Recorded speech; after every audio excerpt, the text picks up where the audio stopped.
контузии. И отново пас в ляво към Милен Василев. Той отново в наказателното поле. Успява да се освободи. Милен Василев шутира и какво попадение на Милен Василев. Как започва този двубой в този сектор. Някъде около 300-400 души са дошли да приветстват и бе взет от Сливен. Още веднъж нека да видим как хубаво се справи тук през Ивайло Димитров.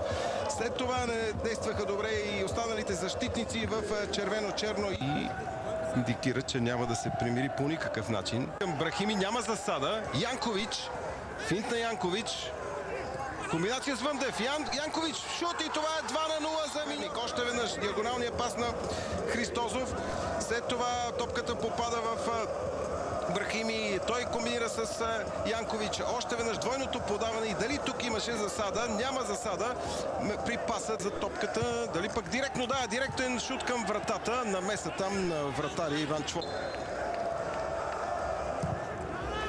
Добро центриране. Там топката преминава през 3-4 футболисти и влиза за трети. Още веднъж центрирането на Милен Василев. Как 3-4 футболисти. Върбанов не успя да играе с глава. На първа града е центрирано. Там топката е продължена и като по чудо не влиза след шута на Йордан Върбанов.